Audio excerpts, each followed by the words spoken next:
sinyal. Sekarang kita sudah sampai ke Dayeuh Luhur. Dayeuh Luhur itu ternyata adalah makam Prabu Gesan Ulun. Kita menuju tempatnya yuk. Kapan mana? Nanti nyusul. Yuk. Itu nyusul ya.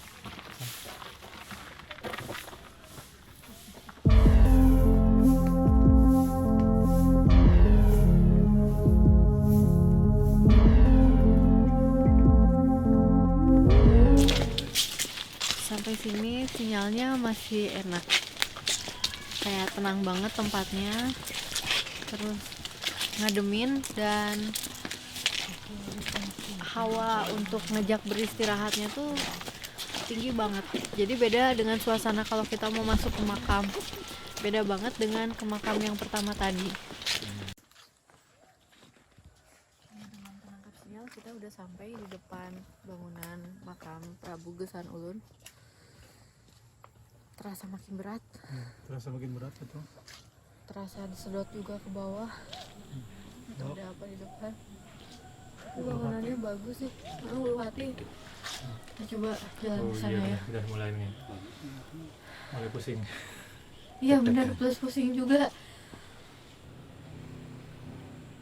Dan satu lagi, mungkin jin tapi menampakkan dirinya kayak sosok pangeran. Senyum, pakai kebaya ala pangeran Sunda. Pakai apa? Bendo. Pakai bendo ala Sunda. Pakai ikat warna coklat. Di belah sana ikatnya ketutup. Senyum aja.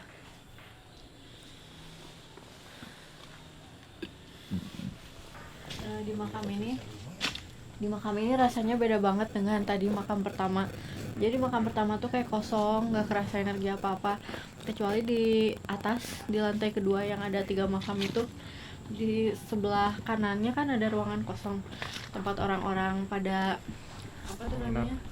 Menginap gitu. Nah di situ padat, tapi padatnya juga lebih kayak habis summon sesuatu, energi orang-orang yang manggil jin. Aduh di sini nggak banget, serius sih. Kenapa ya? Kayak nafas tuh. Di sini panas kerasanya. Beda, jadi ke punggung tuh kayak ada energi ngerambat. Kalau batuannya dari udara sih dicek sama Kang Ir masih sekitar 48 mikrotesla. Di sini panas dan ya ngapa. Batuan di sini juga disimpan di sini. Ada makam tuh adalah karena beranomali tinggi, lalu disimpan makam di sini, lalu tawasulan, dan setelahnya keinginan dikabul itu bukan karena arwahnya, tapi karena ada anomali magnetik batunya. Dan karena batunya besar lalu memberikan efek yang luar biasa, makanya ditandailah oleh makam keluarga pangeran. Berarti artinya di sini cukup juga untuk meditasi. Makanya orang-orang yang tawasulan di sini pulangnya suka dikabulkan. Suka dikabulkan ya doanya.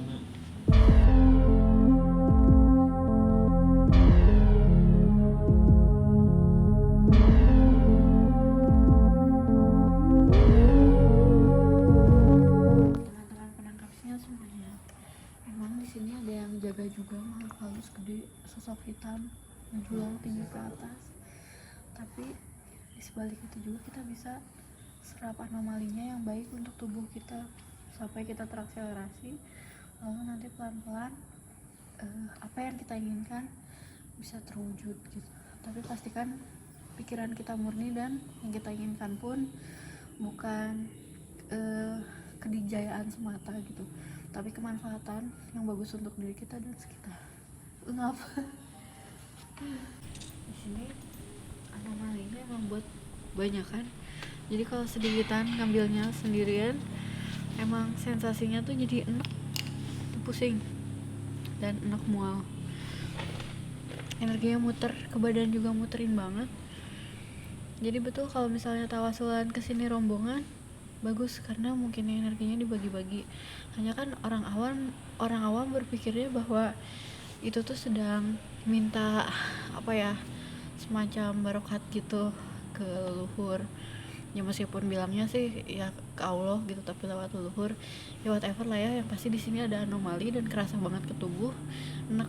Gimana yang lain? Pusing nggak? Ada sedikit nyut-nyut di kepala sebelah kiri. Rasanya berat, udara berat. Emang agak sesak sedikit. Cuma hangat gitu. Badannya Udah. jadi panas. Ini sedang di blendingin teman-teman penangkap sinyal, jadi siapa tahu energi baiknya bisa terkumpul, bisa diserap dan bisa bermanfaat. Enak banget.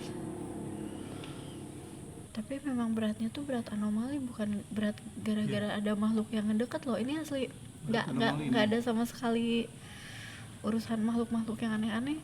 Nggak merinding juga. Enggak. Di visual saya barusan lihat di luar sana kayak ada makam, dan makamnya itu dibikinnya dari semacam hiasan mahkota emas gitu, jadi memang kayak nisan gitu disimpan.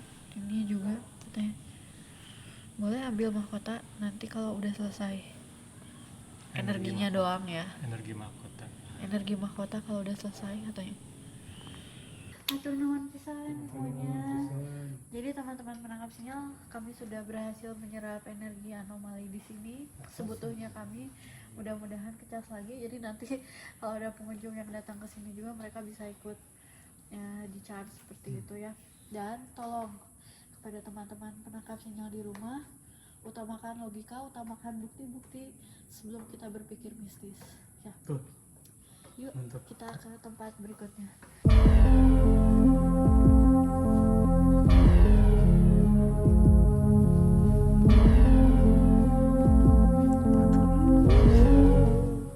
Saya dan tim semua sudah memanfaatkan energi di makam Prabu Gesan Ulun. Mudah-mudahan energi yang kita dapatkan itu bermanfaat bagi semuanya. Dari sana Langsung aja ya. Bentuknya aneh. duduk Sama deh. Mirip sama dong. gitu. Kebetulan Belah lagi. ketupat. Heeh. Jadi untuk energi mahkota ambil di jajaran sini. Untuk energi kalung emas dengan ambil di belakang, dan cincin Bener di sini ya tempatnya. Terus kan ya. kita amankan. Tur nuhun pisan hari ini di Tampi. Kita udah ada di makam berikutnya. Sampurasun.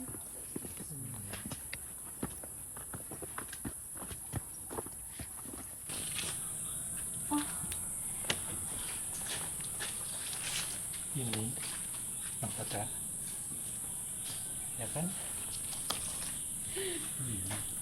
Jadi curiga di sini nggak ada manusianya, teman-teman penangkap sinyal, tapi ini adalah sinyal mahkota yang tadi kita dapatkan. Bisa jadi memang dijaga oleh seseorang, tapi itu juga nggak kedeteksi. Nggak ada di daerah sini mah nggak kedeteksi ada makhluk lucu. Kalau di sana-sana mah mungkin banyak ya, tapi di sininya nggak ada. Terus ya memang kayak gitu bentuknya, dan yang aslinya mah itu terang banget. Bayangin aja ada mahkota bentuk itu disimpan di kepala perempuan.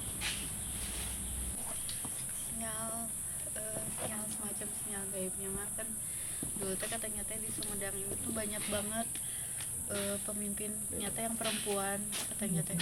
Nah salah satu penguatnya teh adalah punya mahkota kayak gini tuh buat mengakselerasi kecerdasan perempuan sampai mereka tuh memang capable buat jadi pemimpin gitulah. Karena kotanya sendiri cenderung female dan lebih maju teh ketika pemerintahan dipegang sama perempuan. Entah faktanya gimana, nanti kita cek aja ya. Kan dari yang satu kedua di makam sebelumnya juga ratu geningan. Nah di sini teh titik semacam install mahkota untuk supaya kita memang layak meratui gitu, punya kecerdasan dan kapasitas itu. Sudah selesai ya? Ya, dan juga dapat oleh-oleh ya. Dapat oleh-oleh, Alhamdulillah, cincin. makasih. Oke. Sekarang kita akan ke tempat selanjutnya. Mari. Dari situs yang pasarnya itu kita kemudian maju ke makam Daya Luhur ya, tempat makamnya di Pesan ulun katanya. Ada dapat apa ya tadi? Sinyal-sinyal. Kalau saya tadi di tempat kedua tuh terasa berat. Berat. Ada kayak ada himpitan di dada. Itu pas Sesak. dari Dari bawah. dari bawah ya, sebelum ke makamnya. Itu udah kerasa. Makin atas makin kuat. Seperti Makam yang di tempat yang tadi di belakang juga itu ya. Oh, sebelum tak detak jantung tuh kan deg deg deg. Rasa deg-degan. Sama si ulu hati teh kayak bahasa Sunda nyelak sih bahasa Sunda. Iya. Rasa. Jadi kita teh kayak menghirup oksigen teh sedikit gitu. Saking ku mungkin ada tekanan-tekanan dari energi atau vibrasi dari sana gitu. Tapi akhirnya kita kan masuk, terus kita blending, nyerap energinya. Yang biasanya 3 hari 3 malam katanya orang bisa sampai nginep di sana tuh ya. Iya. Kita 10 menit tadi. 10 menit langsung. itu dari batunya Iya. atau dari sebenarnya batunya atau makamnya itu. Tapi dari 2 itu tuh kayak nembakin ini gitu ya. Nembakin 2 arah aja, dari sini ada, dari Berkaitan. sini ada. Terus di sini titiknya tadi kan besar banget gitu. Udah diukur 100 Betul. lebih ya. Ah, ah. Terus kita blendingin, akhirnya jadi normal lagi Jadi ya. normal lagi. Jadi 40 gitu. Sisa-sisa ya di batu nempel 50-an lah ya. Ya. Tapi karena kami akan berbagi dengan teman-teman, terima kasihnya semuanya, siapa tahu main ke sana, ya udah cukup lah ya. Cukup lah ya. Akhirnya kami melanjutkan perjalanan. Ada tadi salah satu kru menemukan cincin, Ya.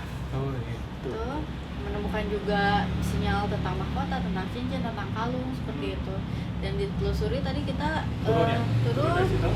ternyata bertemu dengan makamnya Ratu Harisdaya ya. Harisbaya, di mana ternyata di makam Harisbaya itu ada semacam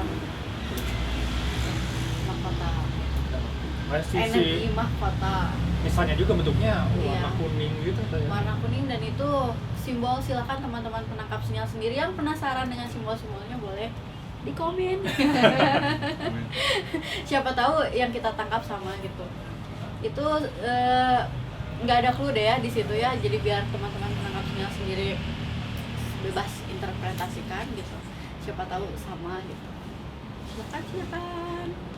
Oh ya, tadi begitu datang ke makam kan di depan tuh ada warung ya, ada warung yang menjual sawo, terus alpukat kayak gitu. Dan juga ini ada ini nih apa? Cangkaleng, Cangkaleng, kolang-kaling. kolang-kaling. ya. Ternyata itu yang dijual hasil alam sekitar situ. Nah, kalau aku sendiri sih ya diajarin waktu dulu tuh, kalau misalkan kita ke tempat seperti itu, ya jajan mah jajan aja gitu istilahnya ya. Untuk menyicipi hasil alam sekitar situ, anggap saja kita ke tempat leluhur lalu disuguhi gitu. Dia Tempat tadi kakek atau nenek Ya. ya, biasanya suka disuguhi, ayo makan, iya makan. iya iya. Dikit juga makan lah. Ya, jadi uang jajan yang kita keluarkan itu anggap aja itu mah seperti membayar jasa orang yang sudah rela sudi ngambilin sawonya, ngebersihin dan ngambilin cengkalengnya. Sementara ini kita bisa nikmati bersama keluarga. Tadi sawonya langsung kami habiskan saat itu Habiskan. juga ya, harus Gitu. ini. Karena itu etikanya. Ketika kita jalan ke sebuah tempat, supaya cepat bondingnya juga, jajanlah makanan dari tempat Hasil alam. tersebut tapi Hasil hasil alamnya kayak gitu. Lebih pada berkat kali. Bisa diolah.